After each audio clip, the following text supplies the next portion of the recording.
All right, music fans, welcome back. It's Dave, the Real Music Observer, observing real music in real time for real people, just like you right there, and just like yours truly right here. All of this hand-wringing going on about Kiss and this Gene Simmons vault experience. You know, I watched like a 20-minute video from a major commentator, okay, who I've named on this channel before, who I've talked about, who I do respect because I think the guy is articulate and he's sharp and he has some insight.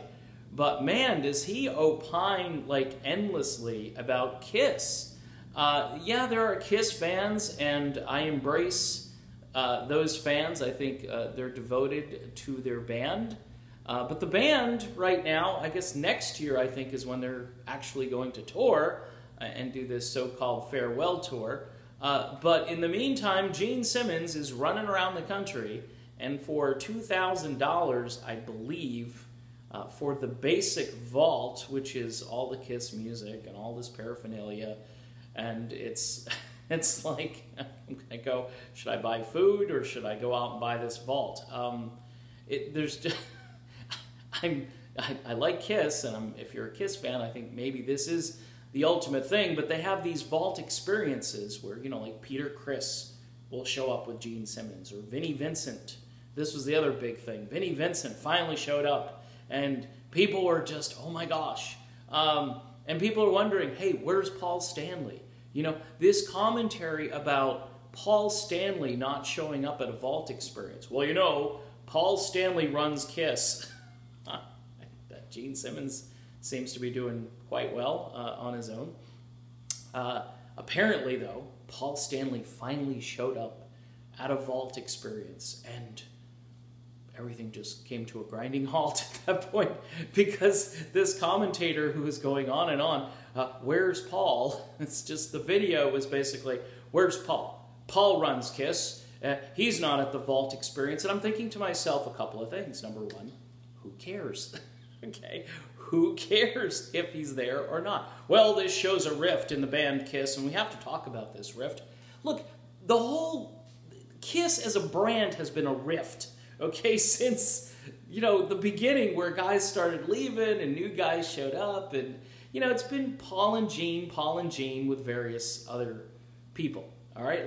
And that's the way it's been for decades, but yet, you know, when's Peter Criss going to show up? Is Ace Frehley ever going to show? It's weird because I watch it and I think to myself, are people really that into this, or is it just like a manufactured thing where people want to talk about it? Because when I talk about Journey, people are actually really into it.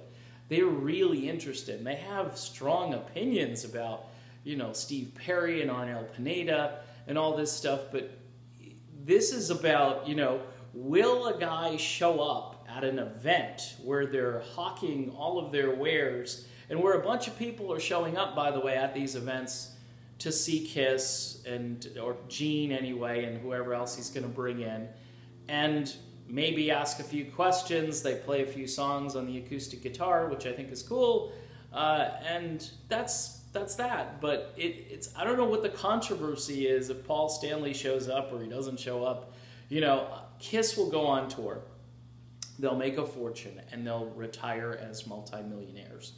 I don't think there's a whole lot of controversy there. If you can get everybody on stage, would it be cool? Would it be neat? Would it be unique? Sure, but that's not what this is. This is like just hand-wringing over Paul Stanley's absence, you know, and Paul Stanley can do what he wants to do. I mean, he didn't have to show up if he doesn't want to.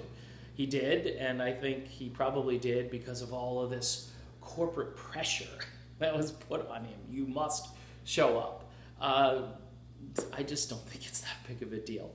But maybe Kiss fans do, and maybe because I'm not as hardcore as this particular commentator, maybe I'm just feeling a little left out. But actually I don't, because I think I've got bigger fish to fry. Anyway, I'm not sure what your thoughts are, but I'll be back with more real music in real time for real people, just like you right